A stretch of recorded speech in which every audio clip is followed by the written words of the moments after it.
So in this video we are going to discuss about neurocognitive disorders. तो आपके सामने सबसे पहले हम देख लेते हैं न्यूरोकोग्निटिव डिसऑर्डर्स होते क्या हैं। ये वो डिसऑर्डर्स होते हैं हमारी बॉडी के अंदर जिनकी वजह से हमारा कोग्निशन पीरियड जो है ऑल्टर हो रहा है। Okay, for example thinking, perception, learning, problem solving behaviour, वो चीजें अफेक्ट हो रही हैं। सो यहाँ पे टाइप है डिलीरियम की which is reversible and acute. तो टाइप है डिलीरियम, डिमेंशिया एंड एमनेस्टिक। अगर मैं डिलीरियम की बात करूं तो डिलीरियम एक ऐसी कंडीशन है जो कि रिवर्सिबल है, लॉस ऑफ कॉन्शियसनेस इसमें ऑल्टर हो सकता है, एक्यूट है। For example myocardial infarction, CABG वाला पेशेंट, हार्ट फेलियर वाले पेशेंट, कोई भी मेडिकल प्रॉब्लम जिसकी वजह से इंफेक्शन, जिसकी वजह से उसका ऑल्टर्ड हो सकता है, लॉस ऑफ कॉन्शियसनेस हो सकती है, वो पेशेंट डिलीरियम में जा सकता है। Any acute confusion state characterized by disruption in the thinking, perception and memory due to the underlying systemic diseases। इसके कारण ऐसा हो रहा है, जबकि डिमेंशिया खुद एक प्रॉब्लम है, इरिवर्सिबल, जो कि कभी भी ठीक नहीं हो सकती है। Chronic state characterized by decline in multiple cognitive areas, जैसे आप बोल सकते हो अल्जाइमर में भी degenerative disorder not curable, right, हंटन एम्पिक डिसीज। तो ये कुछ एग्जांपल्स हैं जो कि डिमेंशिया को डिफरेंशिएट कर रहे हैं फ्रॉम द डिलीरियम। आप यहाँ पे भी देख सकते हो, ये जो एग्जांपल आपके सामने, टेम्परेरी ये delirium, sudden onset delirium, altered level of consciousness delirium, disturbed behaviour delirium, और क्रॉनिक की बात करूं dementia, gradual onset dementia, no alteration of loss of consciousness dementia. I hope एक डिफरेंस आपको क्लियर हो गया होगा कि डिलीरियम एक कॉम्प्लिकेशन है because of some diseases, because of some infection, because of something. Delirium can takes place, जिसमें भी दिमाग का थोड़ा सा प्रॉब्लम होता है, मेंटल पावर, मेमोरी सब लॉस होती है, बट कुछ वक्त के लिए वापस आ जाएगी। लेकिन डिमेंशिया एक डिसऑर्डर है जिसमें कभी भी रिवर्सिबल नहीं होता, वो इरिवर्सिबल है, और वो किसी दूसरी बीमारी की वजह से नहीं, वो अल्जाइमर, डिजेनरेटिव, धीरे धीरे धीरे धीरे इंसान को ये प्रॉब्लम हुई है। नेक्स्ट तीसरा जो टाइप है दैट इज एमनेस्टिक डिसऑर्डर। इसमें आप देख सकते हो एमनेस्टिक डिसऑर्डर के अंदर क्या है, we have particularly amentia, loss of memory. तो आपका कोग्निटिव प्रॉब्लम मेमोरी लॉस से भी हो सकता है। एमेंशिया को हमने ऑलरेडी पढ़ रखा है, एमेंशिया, पैरामेंशिया, हाइपरमेंशिया।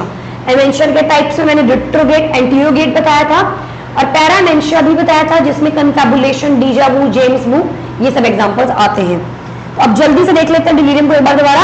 रैपिड ऑनसेट, तो rapid onset of period of time, occurrence of impatient in memory judgment problem, level of consciousness altered, restless, agitation, fluctuation more common, sundowning, sundowning देखने को मिलेगा, patient will feel जैसे शाम हो जाएगी उसको बहुत ही अजीब सा महसूस होगा। विजुअल साइंस अनस्टेबल, जो वाइटल साइंस है उसके वो भी क्या हो गया, अनस्टेबल। तो ये भी नहीं भूलना है, वाइटल साइंस जो है पेशेंट के क्या होते हैं, unstable, sundowning, restless, level of consciousness altered, and occurrence impairment in memory, impairment in memory. जबकि हम बात करते हैं neurocognitive disorder like Alzheimer, Huntington, इसमें क्या होता है, हंटिंगटन में क्या होगा, इम्पेयरमेंट सेम देखने को मिलेगी, चाहे वो अफेजिया है, चाहे वो एगोनसिया, चाहे वो apraxia. Agnosia inability to recognise a familiar object, उसको यही नहीं पता कि ये पेन है, he will forget, he is like, अब उसको ध्यान नहीं है कि ये पेन है। तो ये चीजें देख सकते हो। Inability, executive functioning, managing daily task, जो दिनचर्या है वही वो काम नहीं कर पा रहा है, एपेक्सिया वो भूल चुका है रास्ता कहाँ है उसके घर का, रेस्टलेस। लेकिन सनडाउनिंग क्या है, मे अक्कर, जबकि यहाँ पर will occur, okay, and then vital sign stable, जबकि यहाँ पे क्या है, वाइटल साइन अनस्टेबल। तो डिमेंशिया, डिलीरियम, तो डिलीरियम में आपका वाइटल साइन चेंज है, इन्फेक्शन हो रहा है, कुछ कुछ प्रॉब्लम्स हैं, जबकि डिमेंशिया एक प्रॉब्लम है जिसमें कॉन्शियसनेस ऑल्टर नहीं होता है, कुछ मेजर कॉम्प्लिकेशन देखने को नहीं मिलते हैं। Now let's talk about nursing management. क्या करोगे इन पेशेंट्स की मेमोरी में प्रॉब्लम है, पता नहीं चल रहा है, कभी भी भूल सकते हैं चलना कैसे है, कभी भी कुछ भी भूल सकते हैं वो लोग, तो उससे इंजरी के चांसेस बढ़ जाते हैं। तो सेफ्टी मैनेज करना is important. So assess the risk for injury and safety, implement fall precautions, मैंने बोला ना गिर सकता है वो, तो fall precaution, for example low bed, removal of scattered rugs, जो कारपेट बिछा हुआ नीचे उसमें रग्स नहीं होने चाहिए, सर्वटें नहीं होनी चाहिए, good lightning, ventilation, eye glasses, assistive hearing, provide compensatory memory aids such as clocks, calendar and photograph. तो ये सब कुछ लगा हुआ होना चाहिए, उन्हें पता होना चाहिए कि ये कहाँ कहाँ क्या डायरेक्शन है, रूम कैसा दिखता है, क्या है, हर चीज उनको मालूम होनी चाहिए। इंश्योर एडिक्वेट फूड इनटेक वो ले रहा है and allow for safe pacing and wandering. Okay, and the last is remove और मिरर्स आप रिमूव कर देंगे ताकि वो अपने आप को शीशे में ना देख ले, अपने आप से वो कहीं एंजाइटी में ना आ जाए, गिर ना जाए नीचे, तो मिरर को कवर कर देंगे, बिकॉज उससे कंफ्यूजन हो सकती है उन्हें, तो we have to remove. Alright, so these were the messing management. What else we have? Do not argue, reintroduce yourself, eye contact maintain कीजिए, रीइंफोर्स कीजिए, बार बार क्वेश्चन नहीं पूछना है, हेलुसिनेशन इल्यूजन को लेके क्वेश्चंस नहीं पूछने हैं, provide simple instruction and minimise choices, avoid confrontation. तो ये सब चीजें आपने अवॉइड करनी है। Okay, what home safety measures you can take for dementia delirium patients?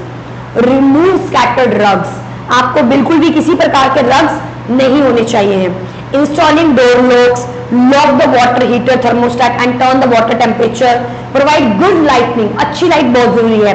Install a hand rail, you know वो सब लगा दीजिए, हैंड रेल वगैरह। Remove clutter, keeping clear, secure electrical cords, store cleaning, install hand rail in bathroom. बोलने का मतलब है safety precaution हर तरीके से आपने लेने हैं पेशेंट के लिए। अब कुछ क्वेश्चन सॉल्व कर लेते हैं एंड में। Dash is the creation of false memories to fill in the memory gap. False filling gap memory के अंदर कौन सी कंडीशन में होता है? कंफैबुलेशन। कंफैबुलेशन में क्या करते हैं आप? फॉल्स मेमोरीज को, उस वो जो मेमोरी स्किप होगी आपके माइंड में, जो आपको याद नहीं आ रहा है, उसे आप फॉल्स इंफॉर्मेशन से फिल कर देते हैं, इसे कंफैबुलेशन बोला जाता है। Dash to prevent fall in the home, scatter rug should be removed. Yes, that's true. Donepezil is a medication used to cure Alzheimer disease. That is true or false? It's not true because ये cure नहीं करती है, ये treat कर सकते but पूरा cure नहीं करेगी कि बिल्कुल ठीक हो जाएगा, ऐसा नहीं हो सकता।